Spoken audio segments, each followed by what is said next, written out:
Question number 1, तीन व्यक्ति M N और पी है, वे 150 मीटर लंबे एक वृत्ताकार ट्रैक पर एक ही दिशा में दौड़ रहे हैं। उनकी चालें क्रम से 20 मीटर प्रति सेकंड, 15 मीटर प्रति सेकंड और 12 मीटर प्रति सेकंड है। यदि वे एक ही समय पर और एक ही बिंदु से दौड़ना शुरू करते हैं तो वे कितने समय बाद पहली बार एक दूसरे से मिलेंगे। हमें निकालना समय। समय हम तभी निकाल सकते हैं जब हमारे पास समय होगा। हमारे पास क्या क्या है, हमारे पास डिस्टेंस है और हमारे पास स्पीड है। अगर मैं 150 को 20 से डिवाइड करता हूँ तो कितना आ जाएगा, 15/2 सेकंड। कितना आ जाएगा, 15/2 सेकंड, कोमा। अगर मैं 150 को 15 से डिवाइड करता हूँ, 15 से, तो 15 नाम 150 तो 10/1 सेकंड। अगर मैं 150 को 12 से डिवाइड करता हूँ, 6 से कटेगा कितनी बार कटेगा, 25 बार, और 6 से कटेगा 6 दूनी 12, 2 बार। तो हमारे पास समय कितने आ गए, 15/2 सेकंड, 10/1 सेकंड और 25/2 सेकंड। हमारे पास 3 टाइम आ गए। हमें निकालना है इनका एलसीएम। क्या निकालना है, इनका एलसीएम। तभी तो पता लगा कितने समय बाद एक दूसरे से मिल ले। तो पढ़ले का निकालते हैं एलसीएम और निचले का निकालते हैं हम एचसीएफ। तो 15, 10, 25 का एलसीएम कितना आ जाएगा, 150। 150 सी संख्या है जो 15 से भी कट जाएगी, 10 से भी कट जाएगी, 25 से भी कट जाएगी, और 2, 1, 2 इसका निकल जाएगा एचसीएफ। तो इनका एचसीएफ आ जाएगा 1। तो 150/1 सेकंड इस क्वेश्चन का आंसर आ जाएगा, अर्थात 150 सेकंड। क्वेश्चन नंबर 2, एक मेडिसिन में 60% पदार्थ एस और 40% पदार्थ टी मौजूद है। यदि एस का क्रय मूल्य 30 प्रति इकाई से बढ़ाकर 40 प्रति इकाई कर दिया जाता है, तब टी का क्रय मूल्य 30 प्रति इकाई से घटाकर 20 प्रति इकाई कर दिया जाता है, तो मेडिसिन के मूल्य में वृद्धि होगी या कमी है, तो बताना है। देखो एस, हमारे पास एस और टी है, इनका अनुपात कितना दे रखा है, एस और टी का 20:60, 20:40, 20:60, 20:40, 3:2 दे रखा। ठीक, इसी तरीके से मैं इधर लिख लेता हूँ, एस अनुपात टी 3:2। अभी पता चल जाएगा मैंने क्यों लिखा। क्वेश्चन में बोल रहा है एस का क्रय मूल्य 30 प्रति इकाई बढ़ा दिया। 30 प्रति इकाई था पहले, यानी कि मल्टीप्लाई 30 तो होगा 30 या 90। और टी का क्रय मूल्य कितना था, टी का क्रय मूल्य था 30 प्रति इकाई, तो गुणा 30, 30×60। दोनों का क्रय मूल्य पहले कितना था, 9, 6, 15, 150। अब नया बढ़ा के क्या कर दिया, अब नया बढ़ा के यहाँ तो कर दिया 40, मल्टीप्लाई 40, 40 थी 120 प्लस, और टी में कितना कर दिया, घटा कर 20 कर दिया, तो मल्टीप्लाई 20, तो 20×40, तो कितना होगा टोटल 160। पहले 150 था, अब 160 होगा, कितना बढ़ेगा 10, किस पर बढ़ेगा 150 पे, और गुणा 100%, तो हमारा आंसर आ जाएगा भाई। 0 से 0 काट दी, 5 थी 15 और 5 दूनी 10, और 20/3, और 20/3 को परसेंटेज में कैसे लिखा गया, हम 20/3 को लिखेगा 6.67% की वृद्धि। क्वेश्चन नंबर 3, 18, 72, 184 और 144 का लघुत्तम समापवर्ती ज्ञात कीजिए। देखो 144 के अंदर 9 छिपा हुआ है, जो भी आंसर होगा 9 का मल्टीपल होगा। क्या पहला ऑप्शन 9 का मल्टीपल है, 2 और 2 4 और 3 7, 9 का मल्टीपल है नहीं। 2 और 1 3 और 3 6 और 3 9, 9 का मल्टीपल है। 5 और 1 6, 6 और 3 9 और 3 12, 9 का मल्टीपल नहीं। 8 8 16, 3 19, 19 3 22, 9 का मल्टीपल नहीं। तो एक ही आंसर 9 का मल्टीपल है। क्वेश्चन नंबर 4, यदि 10% वार्षिक ब्याज दर से 3 वर्षों के चक्रवृद्धि ब्याज तथा साधारण ब्याज का अंतर 186 है, तो मूलधन ज्ञात कीजिए। मैंने आपको बता रखा, जब भी इस तरीके का कोई सवाल आएगा तो हम क्या करेंगे, रेट को भिन्न में कन्वर्ट कर लेंगे। 10% की फ्रैक्शन वैल्यू कितनी होती है, 10% की फ्रैक्शन वैल्यू होती है 1/10। कितनी होती है, 1/10। अगर 10 हमारा मूलधन है तो उस पर 1 रुपये का ब्याज मिल रहा। ठीक है, अब क्वेश्चन में क्या कह रखा, 3 साल के चक्रवृद्धि ब्याज और साधारण ब्याज का अंदर 186 दे रखा बटे। ठीक है, तो हम क्या करेंगे, इनका अंतर निकाल लेंगे। मैंने आपको बता रखा, जब 3 साल की बात चले तो 10 की मल्टीप्लाई करो 3 बार, कितनी बार, 3 बार, और उसमें 1 ऐड कर दो, तो 10 थी 30 और 31, ये तो आ जाएगा अंतर, गुणा। और 3 साल की बात चल रही तो 10 का ले लो आप क्यूब, ये आ जाएगा हमारा क्या, प्रिंसिपल अर्थात मूलधन। 10 का क्यूब कितना आ जाएगा? 10 घन 1000। जब हम किसी रेट को, दर को 1/10 लिखोगे, जो नीचे हमारा हर होता है उसका क्यूब ले लेते हैं। अगर 2 साल की बात है तो स्क्वायर लेगी, 3 साल की बात है तो उसका क्यूब लेगी। करो वाला भाई। 31 का 186 और 6 की जब मैं 1000 में मल्टीप्लाई करूँगा तो कितना आ जाएगा? 6000। तो 6000 इस क्वेश्चन का आंसर आ जाएगा। Question number 5। यदि 5% वार्षिक ब्याज दर से 3 वर्षों के चक्रवृद्धि ब्याज तथा साधारण ब्याज का अंतर कितना 122 है तो मूलधन ज्ञात कीजिए। सेम क्वेश्चन आएगा, इसे भिन्न में कन्वर्ट करेंगे, कितना आ जाएगा? 1/20। कितना आ जाएगा? 1/20। ठीक है, तो 122 क्या दे रखा? इसका अंतर दे रखा, तो हमारा अंतर कितना आ जाएगा? 20 की पहले तो 3 में मल्टीप्लाई करेंगे, 20 के 60 और इसमें 1 जोड़ देंगे 61। हमारा अंतर आएगा 61। ठीक है, और 3 साल की बात चली तो 3 साल के हिसाब से 20 का क्यूब ले लगे, हर का क्यूब ले रहे तो 2 घन 8, तो 8000 आ जाएगा हमारा मूलधन। करो भाई। 61 दूनी 122 और 2 की जब 8000 में मल्टीप्लाई करूँगा, 2 8 16, 16 के सामने 3 जीरो लगाओ, कितना आ जाएगा? 16000। तो 16000 इस क्वेश्चन का आंसर आ जाएगा। Question number 6। निम्नलिखित का मान ज्ञात कीजिए। 60 को जब मैं 5 से डिवाइड करता हूँ तो कितना आ जाएगा? 12 पंजे 60, 12 गुणा 56 को जब मैं 4 से डिवाइड करूँगा, 14 चौका 56, 4 और 14/3 जोगा तो गुणा 9 में 6 गए 3 और 3 से 3 कट का, यहाँ कितना आ जाएगा? 12 गुणा 14 + 14 28 और 12 की जब मैं 28 में मल्टीप्लाई करूँ, 12 8 96 हासिल 9, 12 दूनी 24, 24 9 33, तो 336 इस क्वेश्चन का आंसर आ जाएगा। Question number 7। एक दुकानदार ने 540 में एक वस्तु खरीदी। 20% लाभ प्राप्त करने के लिए उस वस्तु को किस मूल्य पर बेचना चाहिए? देखो 540 में कोई वस्तु खरीद रखी है भाई, और 20% लाभ चाह रहा, अर्थात 12/10 की बेचेगा। जाहिर सी बात है, 0 से 0 काट दो, 12 चौका 48 हासिल 4, 12 पंजे 60 और 4 64, तो 648 इस क्वेश्चन का आंसर आ जाएगा। Question number 8। पॉइंट 13.52 का तृतीय अनुपात ज्ञात कीजिए। जब भी हम तृतीय अनुपात निकालते हैं, जो अंतिम पद होता है उसकी मल्टीप्लाई 2 बार करेंगे, 0.52 और बटे जो फर्स्ट पद है, जैसे कि 0.13, इससे डिवाइड कर देंगे, तो पॉइंट से पॉइंट हट जाएगा, तो 13 चौका 52, 4 बार 4 दूनी 8 और 4 पंजे 20, पॉइंट लग जाएगा 2 स्थान तक, तो 2.08 इस क्वेश्चन का आंसर होगा। Question number 9। मूल्यांकन कीजिए। 16 + 10 / 5 - 3 × 3। सबसे पहले जब मैं 10 को 5 से डिवाइड करूँगा, कितना आ जाएगा? 2 और 16 में 2 ऐड करेंगे, कितना आ जाएगा? 18। 18 - 3 की 3 में मल्टीप्लाई करेंगे 9, 18 में तो 9 का कितना आएगा? 9, तो 9 इस क्वेश्चन का आंसर आ जाएगा। Question number 10। x का 4% 60 है तो x किसके बराबर है? x का 4% 60 है तो x का 1% किसके बराबर आएगा? बटे 4 कर देंगे। जब 60 को 4 से डिवाइड करेंगे, कितना आ जाएगा? 15। तो x का 100% बताना, तो x का 100% कितना आ जाएगा? x गुणा 100%, तो 2 जीरो इधर भी चिपका दो भाई, 1500 इसका आंसर आ जाएगा, और 1500 ऑप्शन में है, ये रहा। Question number 11। 36 किलोमीटर प्रति घंटे की चाल से चल रही 238 मीटर लंबी रेलगाड़ी को 702 मीटर लंबी सुरंग पार करने में कितना समय लगेगा? देखो समय बराबर होता है दूरी बटा चाल। ट्रेन चाहे समांतर चलो चाहे विपरीत चलो या सुरंग को पार करके चलो, जो डिस्टेंस होती है हमेशा आपस में जुड़ती है।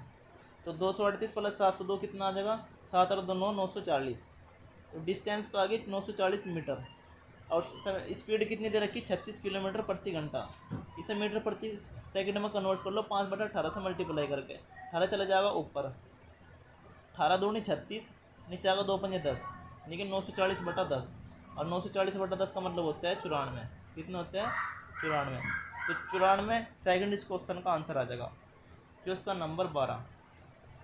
किसी मूलधन पर 8% वार्षिक ब्याज दर से 3 वर्ष की अवधि के लिए साधारण ब्याज 486 है। मूलधन ज्ञात कीजिए।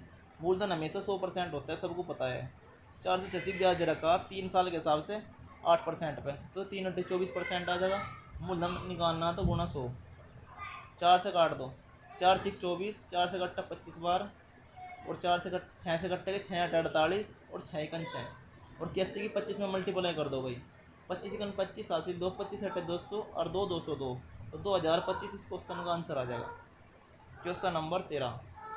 मोहन ने 153 कुर्सियाँ बेची और 68 कुर्सियों के विक्रय मूल्य के बराबर लाभ हुआ, उसका लाभ प्रतिशत ज्ञात कीजिए। जब भी हम लाभ निकालते हैं, हमारे पास क्या होना चाहिए? लाभ होना चाहिए। हमारे पास क्रय मूल्य होना चाहिए, कितनी खरीद रखी, और गुणा 100%। इस तरीके से हम क्या निकाल सकें, लाभ परसेंट निकाल सकें।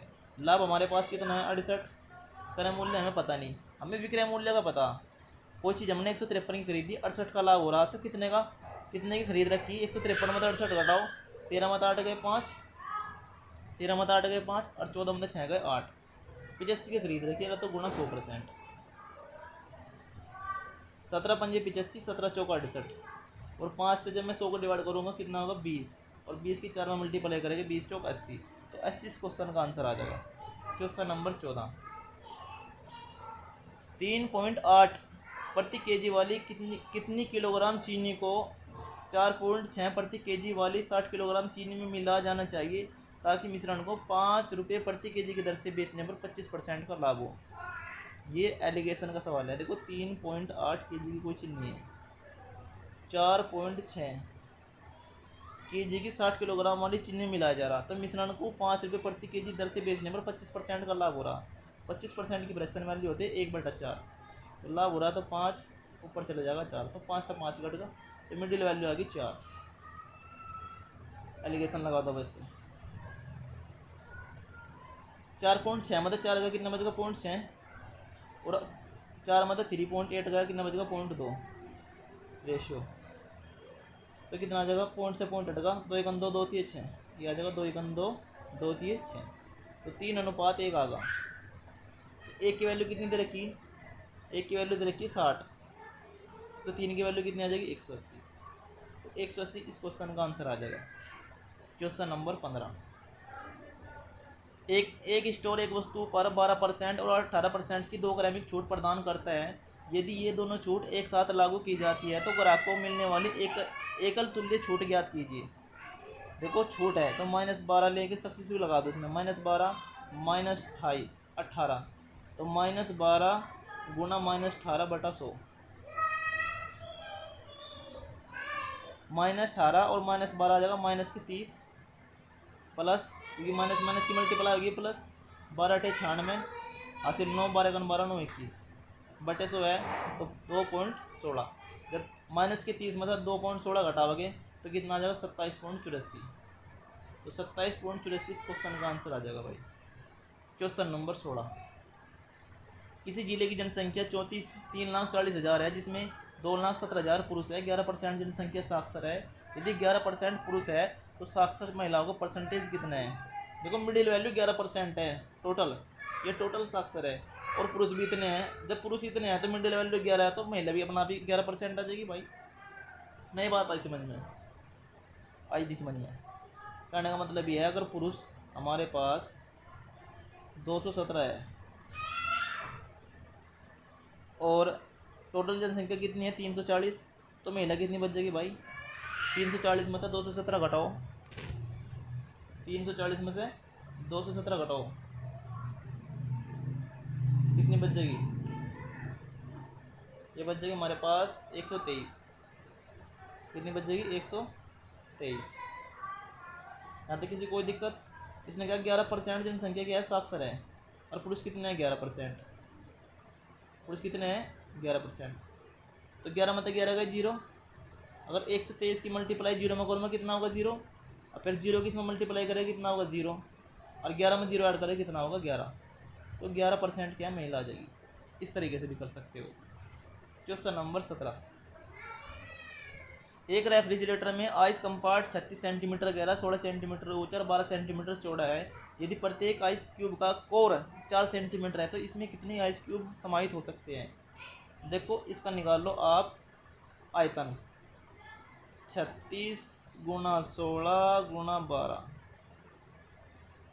और इसका भी आयतन निकाल लो 4 × 4 × 4, 4 × 3 12, 3 आगा, 4 चौक 16, 4 आगा, 4 9 36 9 आगा, अर्थात 9 × 4 × 3, 9 चौक 36, 36 थी 108, तो 108 इस क्वेश्चन का आंसर आ जाएगा।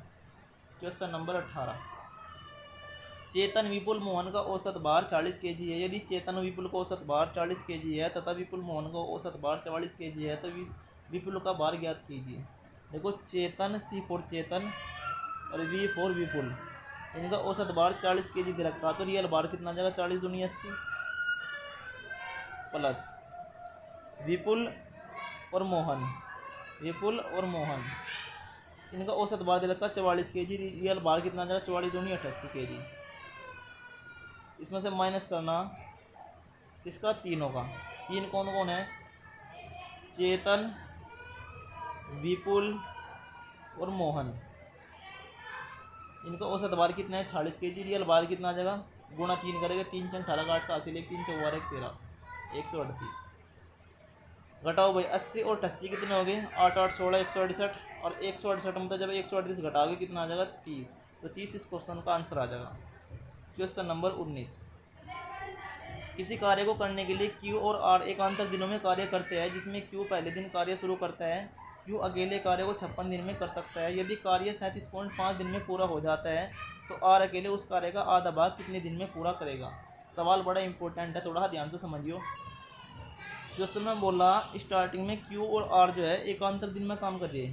कितने दिन में कर रहे, एकांतर दिन में काम कर रही है। दो बंदे हैं क्यू और आर, वे एकांतर दिन में काम कर रहे हैं।